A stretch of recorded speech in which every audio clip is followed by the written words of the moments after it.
श्रोतेहो, लग्न मोडण्याची कारणं आणि यावर उपाय या विषयावर चर्चा डाव मोडू नको. सहभागी होत आहेत ॲडव्होकेट प्रकाश थाटे, ऋषिकेश कदम आणि मानसशास्त्रज्ञ डॉक्टर अनघा वझे. सूत्रसंचालन अरुंधती भालेराव. मंडळी नमस्कार. सहजीवन हा शब्द खरं तर फार महत्वाचा आहे, पण सध्याच्या काळात या शब्दाचा अर्थ खूपच वेगळा झालाय. खरं तर जिथे पती पत्नी एकमेकांना सन्मानाने आणि मित्रत्वानं वागवतात, एकत्रित संसार करूनही परस्परांच्या अस्तित्वावर आक्रमण करत नाही, अशा सुंदर नात्यातून निर्माण होतं ते सहजीवन.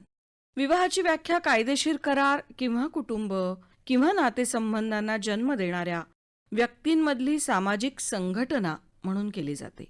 ही एक अशी संघटना आहे की जिथे घनिष्ठ संबंध विवाहाच्या माध्यमातून वेगवेगळ्या नात्यांच्या बाबत स्वीकारले जातात. संस्कृतीवर अवलंबून ते आपल्याला आढळतं. लोक अनेक कारणांसाठी लग्न करतात, ज्यात सामाजिक आणि भावनिक गोष्टींचा समावेश असतो. पण आजकाल मात्र अगदी क्षुल्लकशा कारणावरून साखरपुडा झाल्यानंतर ब्रेकअप किंवा लग्न झाल्यानंतर अगदी फुटकळ कारणांवरून काही महिन्यातच घटस्फोट याचं प्रमाण दिवसेंदिवस सातत्यानं वाढतंय आणि मला वाटतं ती धोक्याची घंटा आहे. आणि म्हणूनच या विषयावर चर्चा करण्यासाठी आज स्टुडिओमध्ये माझ्याबरोबर उपस्थित आहेत प्रसिद्ध मानसोपचार तज्ज्ञ डॉक्टर अनघा वझे, त्याचप्रमाणे आकाश थाटे जे कुटुंब न्यायालयाचे वकील आहेत आणि कुलकर्णी विवाह संस्थेचे मागच्या 20 वर्षांपासून असलेले संचालक श्री ऋषिकेश कदम. आपल्या सगळ्यांचं मनपूर्वक स्वागत करते. मला एक प्रश्न पहिलाच असा विचारायचा आहे की पूर्वीच्या काळीनं मुलगी एकदा सासरी गेली आणि लग्न झालं की शक्यतोवर तिने तडजोड करायची, ते घर टिकवायचं आणि आईवडीलच सांगायचे की आता लग्न झालंय, ते तुझं घर, तिथले प्रश्न तू सोडवायचे, ते आमच्याकडे घेऊन यायचे नाहीत. ती प्रथा होती. आता ते संपत चाललंय. तर त्यामागचं कारण नक्की काय असेल असं वाटतं? अनघा, एक मानसोपचार तज्ज्ञ म्हणून तुम्ही या सगळ्या परिस्थितीकडे कसं बघता? आपल्याला हा विषय जितका सध्या ज्वलंत आहे त्यात महत्त्वाची गोष्ट आपल्याला लक्षात घेतली पाहिजे की आत्ताचे जी मुलं मुली लग्नाला उभी आहेत किंवा त्यांची नुकतीच लग्न झालेली आहेत, ती अशा समाजाची घटक आहेत जो काळ अतिशय बदल बघत चाललेला आहे. म्हणजे मागचे 15 ते 20 वर्षातला इतका बदल घडलेला आहे आपल्या देशामध्ये आणि सामाजिक सगळ्या संस्थेमध्ये की मुला मुलींच्या विचारसरणीत प्रचंड बदल झालेला आहे. ही गोष्ट आपल्याला पहिल्यांदा लक्षात घेतली पाहिजे. जेव्हा आपण म्हणतो की लग्न टिकवून ठेवणं आणि जे काय असेल ते मुलींनी तो स्वीकार करायचा, आता ती त्या घरची झाली, ह्या गोष्टीत सुद्धा बदल अशा ह्यानी घडलाय की आई वडिलांसाठी पूर्वी जेव्हा 7-8 मुलं असतील आणि त्यांना मुलगी घरी परत आली की जो कुटुंबाला एक आपण म्हणू फायनान्शियल फटका बसायचा किंवा ती आर्थिक फटका बसायचा आणि ती त्यांच्यावरती एक ओझं अशी परिस्थिती असायची. काळ बदलल्यामुळे मुली सक्षम झाल्यात, त्या अर्थार्जन करतायत आणि आई वडिलांची ती एकुलती एक असेल किंवा 1-2 मुलंच असतील, त्यामुळे त्यांच्यावर ते एकतर मुलगी म्हणजे ओझं नाही उरली की मुलगी दिली म्हणजे झालं असं उरलं नाहीये, आणि दुसरं की ती सक्षम आहे तिचं तिचं बघायला.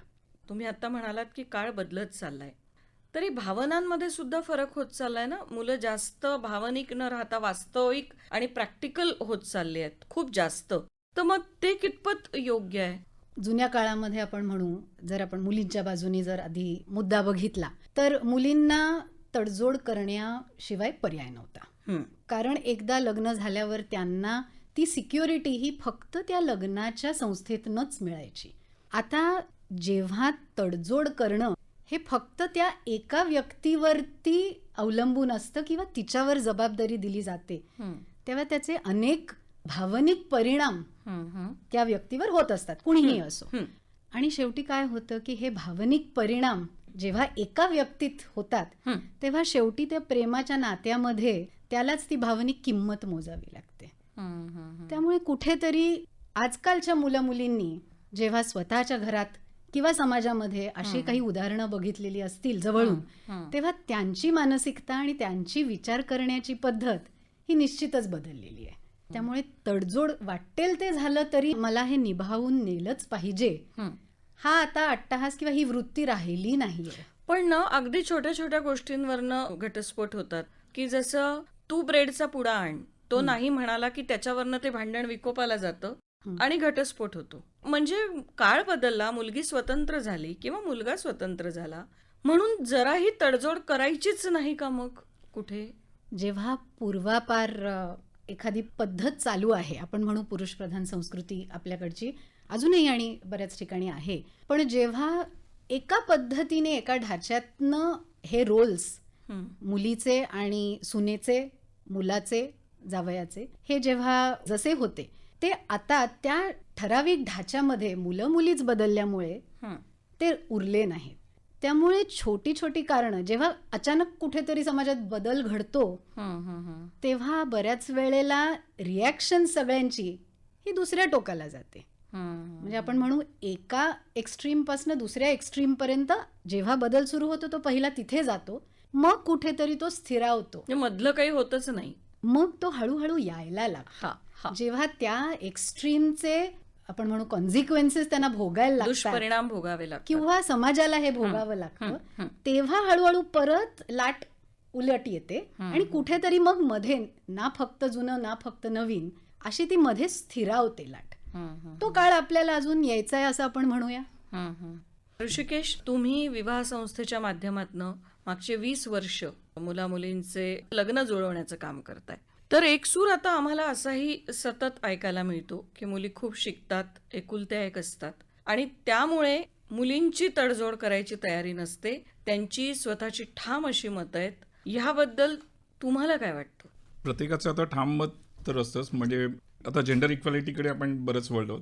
पूर्वी कसं होतं की जसं मॅडमने सांगितलं पुरुष प्रधान आपला देश आहे, तर त्यातून पण तो जो फलक्रम आहे तो चेंज होत चालला आहे. तर साधारणतः आम्ही गेल्या 41 वर्षांमधला पण मी रिसर्च करत असतो, तर त्यातून पूर्वी जसं आपण ज्या काही गोष्टी नॉर्म्स होत्या त्या आता बदलल्यात.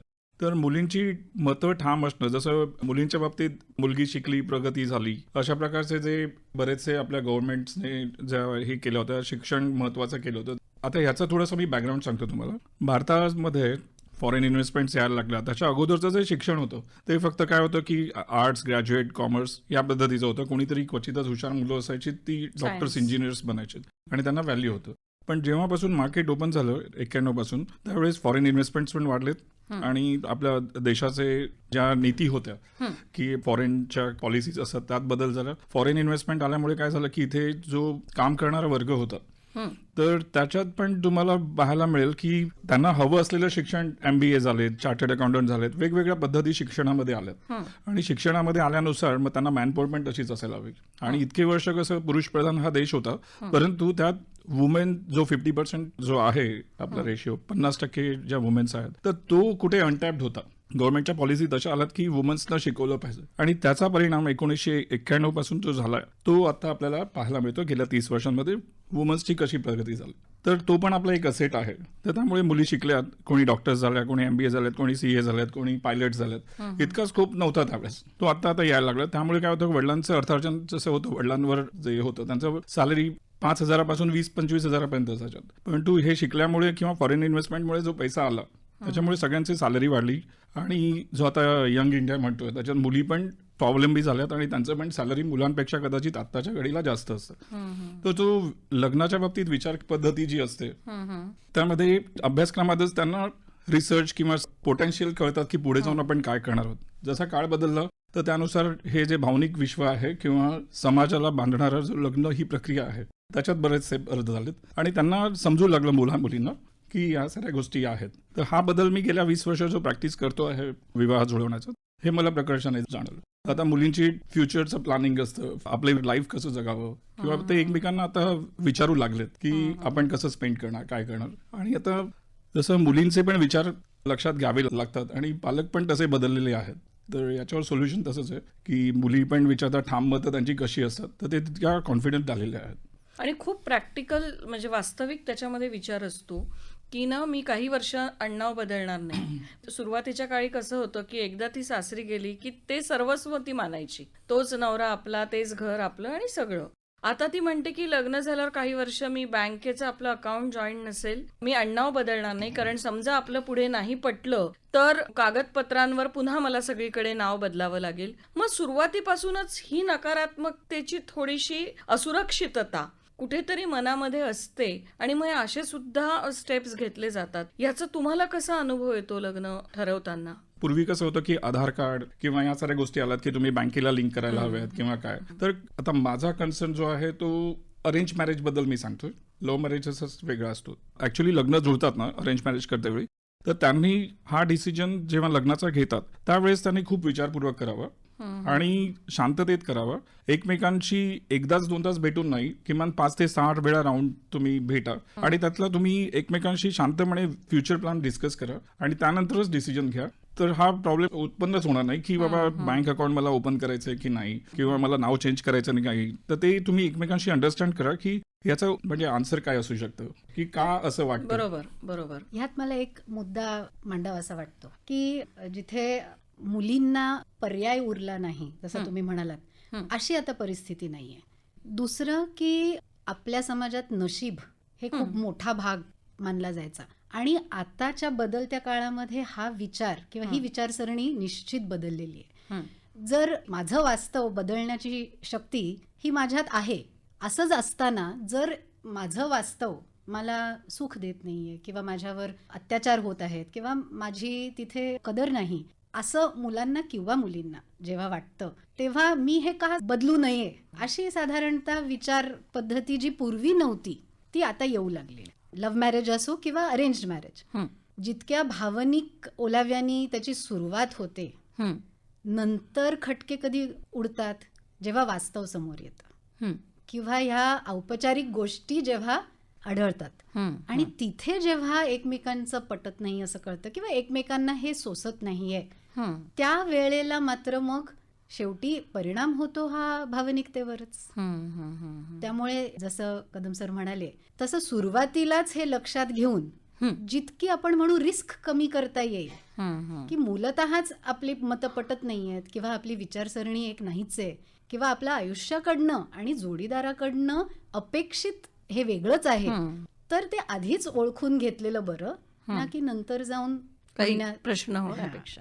ॲडव्होकेट आकाश, कसं आहे ना की लग्न तुटण्यामध्ये म्हणजे व्हायच्या आधी किंवा झाल्यावर आम्ही असं सातत्याने ऐकतो की मुलीच्या आणि मुलाच्या आईचा, वडिलांपेक्षा आईचा फार हस्तक्षेप असतो. एकुलती एक असते, लाडावलेली असते. आमचं सगळं तुझंच आहे ग बाई, हे तिला मुलीचे आईवडील सतत सांगत असतात किंवा मुलाचे आईवडील म्हणतात आमचं सगळं तुझंच आहे. तर सिक्युरिटीची भावना सुरुवातीपासून अत्यंत प्रबळ असते आणि भावनिकतेपेक्षा वास्तविक गोष्टींना खूप महत्व दिल्या जात असल्यामुळे लग्न हा सुद्धा व्यवहार असल्यासारखं मुलगा आणि मुलगी लग्न ठरवतात. तर आता तुम्ही एक वकील आहात, फॅमिली कोर्टचे वकील आहात. तुमच्याकडे जेव्हा ब्रेकअप नंतरच्या कंप्लेंट्स येतात किंवा लग्न झाल्यानंतरचे घटस्फोटाचे विषय येतात, तेव्हा साधारणतः कशा प्रकारच्या तक्रारींचा सूर अधिक असतो? याच्यामध्ये आपण 3 भाग बघूया. एक कॉस्मोपॉलिटन बघूया, मुंबई, कलकत्ता किंवा पुणे. एक मेट्रोपॉलिटन भाग बघूया, नागपूर वगैरे. आणि एक ग्रामीण भाग बघूया. आता कॉस्मोपॉलिटन, मेट्रोपॉलिटन आणि ग्रामीण भाग याच्यामध्ये फरक असा आहे की कॉस्मोपॉलिटनमध्ये आई वडील सांगतात तुझं तू बघ, आम्हाला काही सांगू नकोस. मेट्रोपॉलिटनमध्ये म्हणजे ठाणे, पुणे सारखं काय बघतात, ठीक आहे तुझं तू बघितलं ना, आम्हाला एकदा दाखव, मग पुढे जाऊया. ग्रामीण भागात काय होतं, तुझं तू बघू नकोस, आम्ही जे ठरवणार तेच बघ, मग आईला वडिलांना विचारल्यावर लग्नाचे पावलं पुढे जातात. ग्रामीण ठिकाणी कसं की एखाद्या वेळेस नवरा घरी उशिरा आला किंवा 2-2 दिवस आला नाही, तरी तिसऱ्या दिवशी बायको जाऊन लगेच आईला काही सांगत नाही, ती घर चालवते. मग मुंबई म्हणजे मेट्रोपॉलिटन कॉस्मोपॉलिटनमध्ये फरक काय आहे की तू कुठे गेलास होता 2 दिवस, तू स्टेटस का नाही टाकलं, तुम्हाला व्हॉट्सअप का नाही केलं, तुझं लाईव्ह लोकेशन का नाही शेअर झालं. मग आई सांगते तू त्याचं लाईव्ह लोकेशन का नाही बघितलं, तू कुठे गेलेला हे तुला माहीत असायला हवं. तेव्हा असे ते फरक जाणवतात, मग डिस्प्यूट म्हणजे वादविवाद वाढतात. जेव्हा तुमच्याकडे ब्रेकअपच्या केसेस येतात किंवा डिवोर्सच्या केसेस येतात, तेव्हा जास्तीत जास्त कारणं त्याच्या मागची काय आढळतात? कुठल्या कारणांवरनं हे घटस्फोट होत असतात? मुली किंवा मुलं एकमेकांना, आता हिंदीमध्ये त्याला आपण म्हणूया की मुंह दिखाए की रसम, म्हणजे एकमेकांना भेटायचा अनुभव बघूया. तर त्यांचे एकच मागणी असते की ते दोघं एकमेकांसाठी अंडरस्टँडिंग पाहिजे. पण अंडरस्टँड म्हणजे काय हा प्रश्न त्यांना विचारला ना ते स्वतः कन्फ्यूज होतात. त्यांनाच माहित नाही अंडरस्टँडिंग म्हणजे काय. तू रात्री 2-2 वाजता येणार तरी सुद्धा मी अंडरस्टँडिंग करायचं. तू जे लिहून दिलेलंस तुझ्या सीव्हीवर किंवा तुझ्या प्रोफाईलवर दिलेलं की ऑकेशनली ड्रिंक करतो, तुझे ऑकेशन दर शनिवारी रविवारी असतात, असं काही बघताना मग ते असे धोके वाढत जातात. बरं, त्रास मला होतो. तुझे आई वडील आपल्या घरात नको असे काही पण भांडणांचे विषय असतात का? हा, हे लग्नाच्या 8 ते 9 महिन्यानंतर होतं. अच्छा. पहिले म्हणजे 8 ते 9 महिन्यानंतर ही सुरुवात होते. Yes, तोपर्यंत yes. सगळं गोडगोड असतं. येस, तो अच्छा. हनीमून पिरियड जो असतो ना, त्या हा. हनीमून पिरियड मध्ये सगळे गोडी गुलामी राहतात. हा. जेव्हा ती त्याचा मळकटलेला टी शर्ट घातलेला तो बघतो, तो 3/4 वर बसलाय चटीवर आणि ती आंबोडा बांधून बसते आणि भांडे वगैरे घासते, तेव्हा मग ते चित्र बाहेर येतं आणि मग तेव्हा दुरावा वाढतो. आणि घरामध्ये डायनिंग टेबल असून सुद्धा जमिनीवर जेवायला बसतो. हा, हे yes. पण एक छोटंसं Yes, कारण ते लग्न पण कारण म्हणण्यामागे होतं. ते पण असतं. कारण होतं. मी तर अशा पण गोष्टी बघितल्या आहेत की चहा पिताना भुरकट आवाज करतो, मला ते आवडत नाही, माझ्या फॅमिलीमध्ये चालत नाही, म्हणून सुद्धा दिवस झालेले आहेत. ऋषिकेशजी, मला तुम्हाला असं विचारायचंय, म्हणजे लग्न ठरवताना पूर्वी मुलाकडच्यांच्या खूप कंडिशन्स असायच्या की हे असलं पाहिजे, ते असलं पाहिजे, ते असलं पाहिजे. आता मुलीकडच्याच खूप अटींमध्ये लग्न ठरवत असतात. खूप अटी असतात त्यांच्या की आता मुलांचे काही प्रॉब्लेम नाही आहेत, प्रॉब्लेम आहे मुलीकडच्यांचे आहेत. तर तुमचा काय अनुभव आहे याच्या बाबतीतला? जसं मॅडमने मगाशी सांगितलं की काळ बदलतोय आणि तो ऍडजस्ट होण्यासाठी बराच वेळ लागतो. तर आता जो म्हणजे रेशिओ एक आहेत लग्नांचे की मुली कमी झाल्यात लग्न याच्यासाठी आणि मुलींना मागणी जास्त येतात, तर मुलींचा डिमांड सध्या जास्त आहे. काय होतं की ह्याच्यामध्ये पण जो आमचा अभ्यास आहे त्यामध्ये काय होतं की महाराष्ट्राचा भाग बघितला आपण तर ह्यामध्ये 15% लव्ह मॅरेजेस होतात, 30 to 35% अरेंज मॅरेज होतात आणि 50 to 52% मुलांची आणि मुलीची लग्नच होत नाहीत. त्याला विविध कारण आहेत. त्यांचं शिक्षण आहे, गावात राहतात, गावात पाणी नाही आहे वगैरे वगैरे. तर आम्ही जो अभ्यास करतोय की कॉस्मोपॉलिटन आणि मेट्रोपॉलिटन, जसं सरांनी सांगितलं, तर ह्या ठिकाणी मुली शिकलेल्या असतात आणि त्यांचा पण दर्जा मुलांच्या इतकाच चांगला असतो किंवा त्याहीपेक्षा सुपिरियर असतो. आणि मुलांना आता मुली मिळणं चांगल्या शिकलेल्या किंवा त्यांच्या जरी मुलगा चांगला इंजिनियर, डॉक्टर, CA असेल तरी पण मुली पण तशाच असतात. पण त्यांना जी म्हणजे अपेक्षा असतात मुलींचा त्या पण जास्तच आहेत, जसं तुम्ही सांगितलं. तर काय होतं की हा रेशिओ थोडासा मुली शिकल्यामुळे मुलींचे डिमांड्स वाढलेले आहेत, हे तर नक्की आम्ही पाहतोय. आणि त्यात मुली स्वतः पण आता सक्षम पण झाल्यात आणि त्या स्वतः पण कमवू शकतात. तर हा जसा त्यांच्या डिमांड आहेत हे आम्ही पाहतोय. गेली 10 वर्षांपासून हा थोडा डिमांड जास्त वाढत चाललाय, कारण का जसं आपलं देशाचं प्रोग्रेस होत चाललंय तसं मुलींना पण जॉबच्या ऑपॉर्च्युनिटी चांगल्या मिळतात. त्यांच्या वेळेचं बंधन पण असतं, बऱ्याचदा सकाळी गेले तर रात्री येईपर्यंत वेळ नसतो तसं, किंवा कुठेतरी आपल्या फॉरेनला व्हिजिटला वगैरे जावं लागतं. तर या ठिकाणी आता जे अंडरस्टँडिंग असतं ते फार वाढायला लागतं. तर मला असं वाटतं की मुलींच्या डिमांड्स वाढल्या आहेत. जसं आपण पण भारत जसा ग्रोथ करतोय त्याप्रमाणे आता ह्या ज्या मटेरियलिस्टिक थिंग्स म्हणतोय आपण किंवा त्या तशा वाढलेल्या आहेत आणि त्याच्या संलग्न ज्या गोष्टी असतात तर त्या मुलींचा डिमांड नक्कीच वाढला. मुलं आणि मुलांच्या पालकांना प्रश्न पडतो, म्हणजे त्यांच्या मनात एक भीती असते की कशी सून येईल वगैरे वगैरे. तर हा मला तरी फरक दिसतोय शहरी याच्यामध्ये. आकाश, ब्रेकअप फास्ट होतंय, म्हणजे लग्न ठरलं, ब्रेकअप झालं, एक झालं, दुसरं झालं, तिसरं झालं, लग्नानंतर घटस्फोटही पटपटच झाला, 5 महिन्यात 6 महिन्यात झाला. हे प्रमाण खूप वाढतंय. पण त्याचबरोबर काही प्रमाणात असंही दिसतंय की मुलाच्या आणि मुलीच्या कुटुंबाचं फार सुंदर पद्धतीने मिलन होतानाही दिसतंय. म्हणजे एकत्रित फिरायला जाणं, अगदी सुनेला मुलीसारखं वागवणं किंवा जावयाला मुलासारखं वागवणं आणि खूप छान पद्धतीने एकमेकांबरोबर ते आपल्याला सगळे राहताना दिसतात. हेही एक प्रमाण वाढतंय. म्हणजे आत्ता मला एक नवीन जोडपं भेटलं तर मुलगा म्हणाला आम्ही प्रेग्नंट आहोत, म्हणजे मुलगी प्रेग्नंट आहे पण तो सांगताना म्हणाला आम्ही प्रेग्नंट आहोत कारण आता ही माझी पण इक्वली म्हणजे सारखी जबाबदारी आहे. सो हे सुद्धा दिसतंय. पण हे सगळं असताना सुद्धा सतत हे वाढणारे जे घटस्फोटाचं जे प्रमाण आहे, ह्यामध्ये काय नक्की मुलाकडच्यांनी आणि मुलीकडच्यांनी कसं वागायला हवं? एक अनुभवी वकील म्हणून काय सांगायला आवडेल? जेव्हा माझ्याकडे अशा केसेस येतात की 7 महिन्यानंतर घटस्फोट, 8 महिना, पण तसं काही नाही आहे. कारण त्या कायद्यानुसार 1 वर्ष तरी झालं पाहिजे. मग आम्ही सांगतो त्यांना, तुमच्या लग्नाला 1 वर्ष होऊ द्या, तोपर्यंत विचार करा, तुमच्या एखाद्या काउन्सलरला भेटा, मग या. आता तुमच्या प्रश्नाचं उत्तर असं की काही ठिकाणी कुटुंब ते चांगल्या पद्धतीने त्यांच्या सुनांना जावयाला वागवत आहेत, पण काही प्रमाणामध्ये असं दिसत नाही आहे. त्याच्यामागे असं की मगाशी मी शब्द वापरला अंडरस्टँडिंग. तर अंडरस्टँडिंग दोघं नवरा बायको म्हणून असलं पाहिजे असं काही नाही. दोघं जणांचे नातेवाईक आई वडील सुद्धा पाहिजेत तेवढे अंडरस्टँडिंग. तर ते विवाहाचं 4 चाकी, ते 4ही चाकं पुढे जातील. मग तेव्हा डिवोर्सचे प्रमाण कमी होतील किंवा नाहीसे होतील. परंतु तसं आत्ता सध्या शक्य नाही आहे, कारण आपली मटेरियलिस्टिक लाईफ आहे. जरी आता मी बघतो की मुलीला पगार वाढला लग्नानंतर, 2,000 वाढला, 3,000 वाढला, लग्नानंतर वाढला 3-4 हजारांनी, तरीसुद्धा ती सांगते मला पगार तुझ्यापेक्षा 3,000 जास्त आहे. तर मुलाला काय वाटतं, अरे ती प्रोग्रेस होते. तर तुम्ही आता ते सांगितलं की तुम्ही एक कपल बघितलं, ते म्हणाले आम्ही दोघं प्रेग्नेंट आहोत, म्हणजे त्यांचा तो विश्वास आहे. तर आता मग तो मुलाला आता तिचा 3,000 पगार वाढला, तो असं नाही म्हणणार की आमचा 3,000 पगार वाढला, हो म्हणणार हिचा 3,000 पगार वाढला. तर ती अंडरस्टँडिंग सगळ्यांमध्ये असायला पाहिजे, किंवा ते मनातली गोष्टी ती बोलली पाहिजे किंवा तो बोलला पाहिजे. अरे तुला पगार वाढला ना, तर चांगला आहे, 3,000 आपण जास्तीचे सेव्ह करूया किंवा काहीतरी इनप्यूट देऊया याच्यात त्याच्यात. अजून एक गोष्ट आहे बरं का, की लग्नाआधीच ती सांगते की स्वयंपाक करणं ही माझ्या एकटीची जबाबदारी नाही आहे. सो सकाळचा ब्रेकफास्ट तू करायचा, दुपारचं मधलं काही लागलं तर मी करीन, एक दिवस तू स्वयंपाक करायचा, एक दिवस मी स्वयंपाक करीन.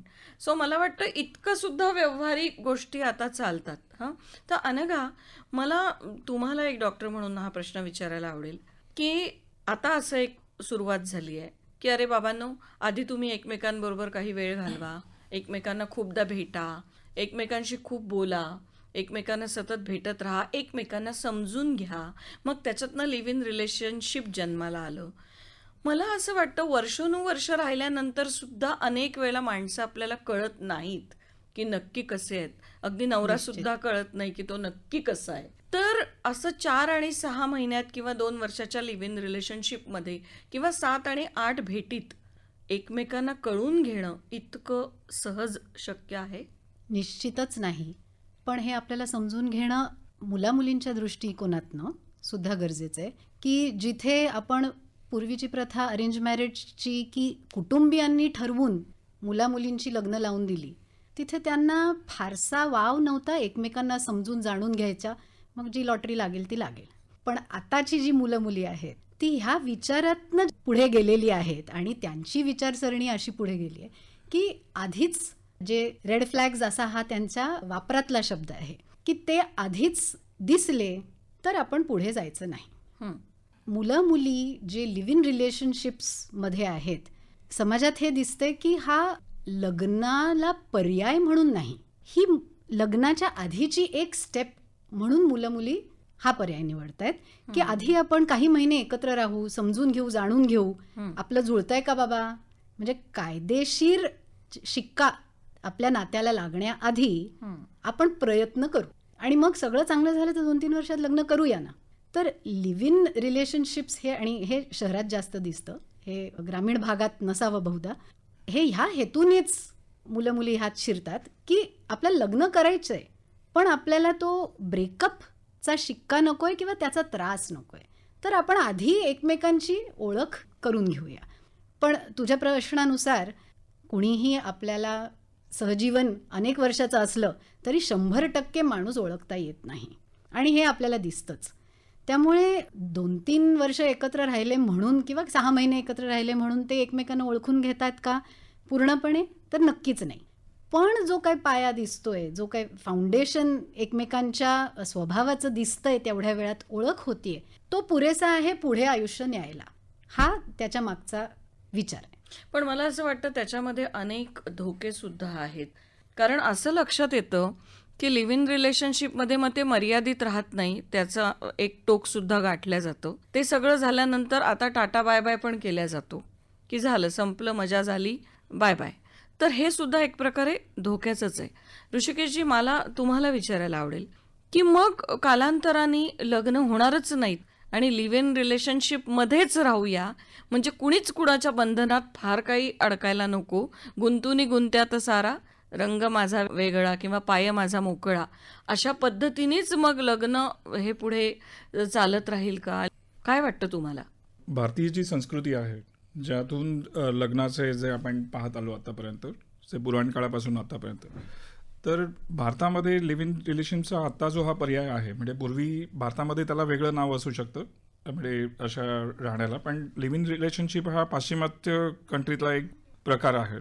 तर तो जसा आपण 140 करोड लोकांचा देश आहोत, तर ह्यामध्ये काही जणांच्या नीड्स असतील लिव्ह इन रिलेशनशिपच्या, ज्यांना योग्य वाटतो त्यांनी हे करावं, पण त्याचा भारतीय संस्कृतीची जी शिकवण आहे ती माझ्या मते रिवायवल होईल आणि लग्न ही संस्कृती टिकून राहील, मला त्यात काही डाऊट नाही वाटत. आणि फक्त काय की आता काळाचा ओघ असतो, ज्याप्रमाणे उत्क्रांती होते, जसं IT ची झाली, नंतर आता AI ची होते, त्यानुसार भारतीय वर्जन लग्नाचं बदलत जाईल.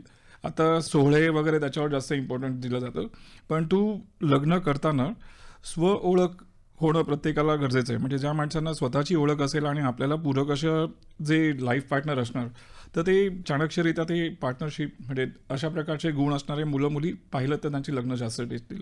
लिव्ह इन रिलेशनशिपमध्ये आपण ओळख एकमेकांचे आपले स्वभाव जुळतात, किंवा आपण बॅचलर आहोत किंवा सेपरेटेड आहोत पण आपण एकत्र राहतो, तर त्यावेळेस त्यांना इनफचा टाईम मिळतो एकमेकांच्या मनाच्या आणि आवडीनिवडी हे करण्याचा. परंतु काय होतं की काही वेळेस जसं टोकाच्या असतात, तर त्या काही वेळेस भावनिक असतात, किंवा मुलांचा पार्ट एक वेगळा असतो लिव्ह इन रिलेशनशिपचा विचार करण्याचा, आणि मुलींचा वेगळा असतो. त्या सिक्युरिटीसाठी वगैरे पण बघत असतात आणि तो ऑप्शन निवडतात शहरामध्ये असेल तर.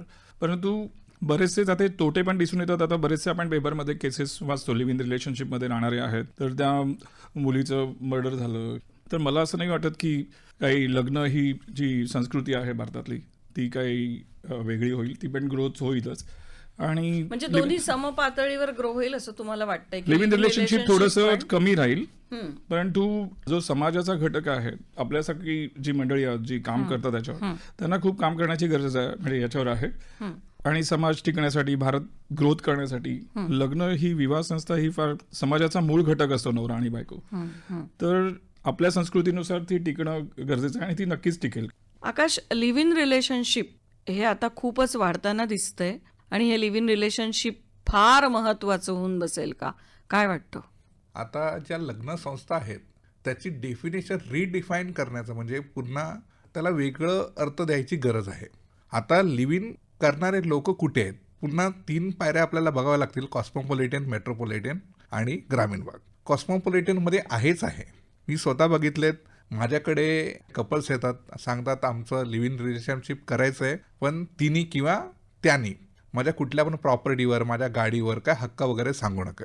तर मी म्हणतो की लिव्ह इन अजिबातच भारतामध्ये अलाउडच नाही आहे. तुम्ही राहा, ते तुम्हाला राहायची परवानगी कॉन्स्टिट्यूशनने दिली आहे, पण लिव्ह इन हा काय पर्याय नाही होऊ शकत लग्नासाठी. आता तुमचा पुढचा प्रश्न होता, हे आता वाढत जाईल का?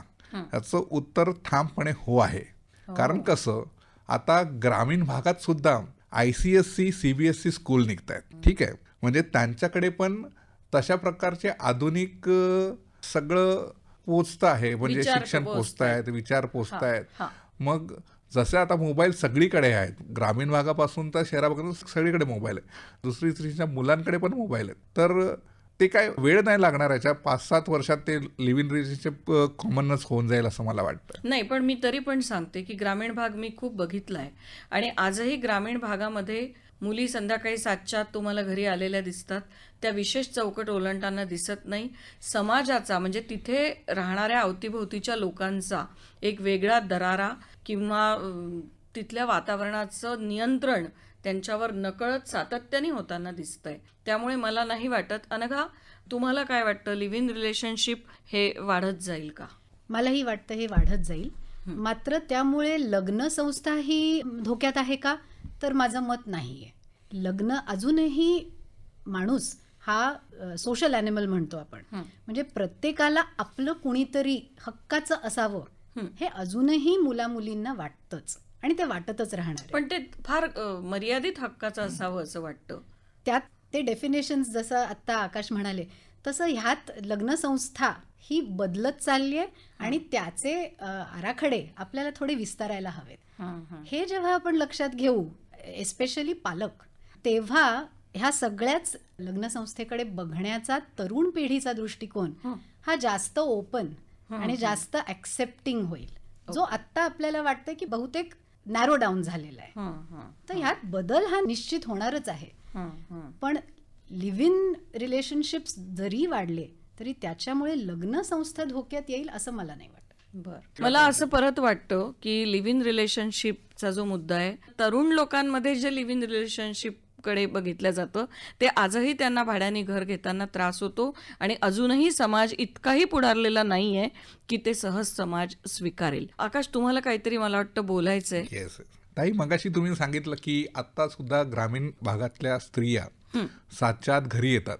हो, ते मी पण मानतो, सातच्या आत घरी येतात, पण त्यांचं मोबाईल नेटवर्किंग सातच्या नंतर पण चालूच असतं. 10-11 वाजता 12 वाजता ते पण चॅट करतात. माझ्याकडे अशा केसेस आहेत की त्या मुलाने आणि मुलींनी एकमेकांचे चॅट दाखवलेत, त्याच्यावरून FIR झालेत, त्याच्यावरून गावातल्या गावात मारामाऱ्या झाल्यात. तर सातच्या आत घरात येऊन काय उपयोग, तो एक क्वेश्चन मार्क आहे. आकाश, मग तुम्ही म्हणालात की अगदी क्षुल्लक कारणांवरनं घटस्फोटाच्या केसेस तुमच्याकडे येतात, पण मग त्याच्यामध्ये तडजोड होऊन पुन्हा ते आनंदाने छान नांदायला लागतात का? हो, याच्यापैकी 80% केसेस अशा आहेत की मी स्वतः त्यांना सांगतो की सिग्नल बघा. आता सिग्नल काय आहे, रेड म्हणजे त्या रिलेशनशिपमध्ये राहायचंच नाही आहे, येल्लो म्हणजे ठीक आहे की आपण राहू शकतो, आणि ग्रीन म्हणजे 100%. तर काय होतं की जेव्हा प्रोफाईल मुलं मुली किंवा त्यांचे आईवडील चेक करतात की हा ऑकेजनली ड्रिंक करतो किंवा कधीकधी स्मोक करतो किंवा याला बाहेर जायची आवड आहे, तर आईवडिलांनी आणि मुलामुलींनी बसून याच्यावर चर्चा केली पाहिजे, तू किती वेळा स्मोक करतोस. तर तो जर म्हणाला की मी दिवसातून 1 पॅकेट सिगरेट संपवतो, तर फार मोठं रेड सिग्नल आहे, तिकडे जाऊच नका. आणि जर तो म्हणाला की मी ऑकेजनली म्हणजे 6 महिन्यातून 4 महिन्यातून एकदाच कधीतरी ड्रिंक घेतो, म्हणजे ते नेग्लिजिबल आहे. मी मेट्रो सिटी आणि कॉस्मोपॉलिटनबद्दल बोलतो की तेव्हा तुम्ही त्या रिलेशनशिपमध्ये जाऊ शकता येल्लो म्हणून. आणि ग्रीन म्हणजे सगळे चांगलेच गोष्टी आहेत, तर त्याच्यामध्ये त्या रिलेशनशिपमध्ये गेलं पाहिजे किंवा ते लग्न टिकावं, म्हणजे टिकणारच असं माझं मत आहे त्यावेळेस. तर मी दोघांना पण सांगतो, हे माझ्या मते हे चांगलं आहे, तरीसुद्धा तुम्ही एकदा प्रयत्न करा, मग माझ्याकडे डिवोर्ससाठी या किंवा डिवोर्ससाठी येऊ नका. बरं, शेवटी डाव मोडायला नको, तर दोघांनी गुण्यागोविंदांनी नांदलं पाहिजे, संसार छान झाला पाहिजे. यासाठी एखादा छोटासा कानमंत्र एक वकील म्हणून तुम्हाला काय द्यायला आवडेल? छोटासा कानमंत्र म्हणजे कुछ कदम तुम चलो कुछ कदम हम चले, तोही रस्ता निखरता है. ऋषिकेशजी, दोघंही स्वावलंबी आहेत, आर्थिकदृष्ट्या दोघंही पूर्णपणे स्वतंत्र आहेत, तरी सुद्धा लग्न हा केवळ व्यवहार म्हणून न बघता त्याला भावनेचं सुद्धा कोंदण आहे, आणि म्हणून हा डाव न मोडता ही विवाह संस्था कायम टिकली पाहिजे, छान टिकली पाहिजे. यासाठी तुमच्या अनुभवाच्या आधारे तुम्ही छोटासा कानमंत्र काय द्याल? आता जे बदलाचे वारे आहेत टेक्नॉलॉजी वाईज किंवा सगळे, तर त्याचं तुम्ही गाभा मुलामुलींनी आपल्या शिक्षणाप्रमाणे किंवा आपल्या करिअरप्रमाणे ओळखावं, स्वतःची ओळख करून घ्यावीत. आपल्याला लाईफ कसं जगायचं ते अगोदरच तुम्हाला डिफाईन लग्नासाठी जर तयार असाल त्यावेळेस तुम्हाला असलं पाहिजे. आणि दुसरं असं की अरेंज मॅरेज करते वेळेस ज्या मूळतः आपल्या ज्या गोष्टी आहेत, आपल्या कमतरता असेल, जसं आपण स्वोट अनालिसिस करतो, तर आपले पॉझिटिव्ह पॉईंट्स किंवा आपले हे तर एकमेकांशी डिस्कस करा, एकमेकांशी पालकांनी पण त्यांना हे करायला हवं. तर लग्न ही समाजासाठी गरजेची गोष्ट आहे. तर आणि आता हा डिसिजन जसं इतर पण कमर्शियलायझेशन ज्या काही गोष्टी होतात त्याच्यामध्ये तुम्ही मूलभूत जे इमोशनल भावनिक ज्या काही गोष्टी आहेत तर त्या तुम्ही समजण्यासाठी एकमेकांना त्या ओपनली बोला. लग्न करण्याची घाई करू नका. योग्य जोडीदार जे 3-4-5 मीटिंग्स नंतर तुम्ही योग्य असं हे करा. थोडक्यात काय, तुम्ही सगळे एकमेकांना छान पारखून घ्या आणि नंतर विवाह बंधनामध्ये अडका. अगदी बरोबर. लग्नानंतर बऱ्याचशा रिस्पॉन्सिबिलिटी घरातल्या पण असतात, कॉर्पोरेट किंवा ऑफिस लाईफच्या पण असतात, पण एकमेकांना जो वेळ देण्याचा असतो तर ते वेळ देण्याने एकतर आपल्याला समोरच्या व्यक्ती कळतात आणि एकमेकांशी सुसंवाद पण साधला जातो, आणि ज्या रिस्पॉन्सिबिलिटी ज्या असतात घरातल्या त्या एकमेकांशी योग्य परीने शेअर केल्या जातात. तर वेळ देणं हा फार महत्त्वाचा आहे लग्नानंतर, अगदी लाईफच्या शेवटच्या टप्प्यापर्यंत. एकमेकांचे जे स्वभाव जुळलेत की लाईफ अगदी खूप स्मूथ होतं आणि आनंदी होतं. आपल्या लाईफचा उद्देशच असतो की आनंदी राहणं, आणि हे सहजीवन जे असतं ते आनंदात राहण्यासाठी आपलं योग्य जोडीदार निवडणं गरजेचं असतं. त्यासाठी तुम्ही जे काही आहेत लग्न निवडताना अरेंज मॅरेज करतेवेळी या छोट्या छोट्या गोष्टींचं पहिल्यांदा लक्षात द्या, 5-6 वेळा भेटा आणि मग तुम्ही लग्नाचा निर्णय घ्या. अनघा, आपण मला एक प्रश्न विचारायचा आहे की मुली आता खूप प्रॅक्टिकल आहेत किंवा मुलं खूप प्रॅक्टिकल आहेत, त्यांच्यासाठी ब्रेकअप हे खूप कॉमन आहे असं आपण सतत ऐकतो. पण ब्रेकअप आज झाला की उद्या दुसरं झालं की तिसरं, हे सगळं असताना एक मानसोपचार तज्ज्ञ म्हणून सुद्धा ब्रेकअप झाल्यानंतर सुद्धा निराश होऊन मुलं किंवा मुली तुमच्याकडे येतात का? हो, निश्चित येतात. असं होण्याची शक्यता वाढली आहे. मुलामुलींमध्ये तो स्वीकार आहे की समुपदेशनाने आपण काहीतरी प्रयत्न करू. ब्रेकअपच्या आधीही कधी-कधी आणि झाल्यानंतरही, की मी पुढच्या नात्यासाठी मी सुदृढ राहणं, माझं मन सुदृढ राहणं, ह्यासाठी मुलं-मुली नक्कीच येतात. पालकही घेऊन येतात. महत्वाचं असं आहे की यांना आता पुढच्या पिढीला जसं ऋषिकेशजी म्हणाले तसं नात्याची सुरुवात करताना उघड्या डोळ्यांनी करा, मात्र मोकळ्या मनाने देखील. त्यामुळे कम्युनिकेशन हे तुमच्यामध्ये महत्वाचं आहे. एकमेकांमध्ये बदल घडणं अनिवार्य आहे. त्यामुळे जसा तो किंवा जशी ती लग्नाआधी होती तसेच पुढे राहतील आणि तीच अपेक्षा बाळगून पुढे जाणं हे त्या नात्यासाठी, कुठल्याही नात्यासाठी धोक्याचं आहेच. आणि शेवटी लग्न ठरणं आणि लावणं हे एक भाग झाला, हे अतिशय सोपं आहे. त्यापुढे लग्न समृद्ध करणं हे तितकंच गरजेचं आहे. आणि ते सतत परिश्रम, सतत कष्ट, सतत मनाची तयारी पण पॉझिटिव्ह दृष्टिकोनातनं ठेवली तर ते आयुष्य पुढे एकत्र सहजीवन छान होण्याची शक्यता खूपच वाढते. समृद्ध सहजीवनाकडे जाण्यासाठी आणि ही लग्न संस्था टिकून राहण्यासाठी फक्त मुलामुलींनीच नाही तर कुटुंबियांनी आणि समाजाने सुद्धा एकत्रित प्रयत्न करायलाच हवे. अगदी खरं आहे अनघा. आज ॲडव्होकेट आकाश, डॉक्टर अनघा आणि ऋषिकेशजी आपण आलात आणि या चर्चेमध्ये भाग घेतलात त्याबद्दल मी आपले मनःपूर्वक आभार मानते. श्रोते हो, आत्ताच आपण ऐकत होतात लग्न मोडण्याची कारणं आणि यावर उपाय या विषयावर चर्चा, डाव मोडू नको. सहभागी झाले होते ॲडव्होकेट प्रकाश थाटे, ऋषिकेश कदम आणि मानसशास्त्रज्ञ डॉक्टर अनघा वझे. सूत्रसंचालन अरुंधती भालेराव. ही आकाशवाणीच्या मुंबई केंद्राची निर्मिती होती.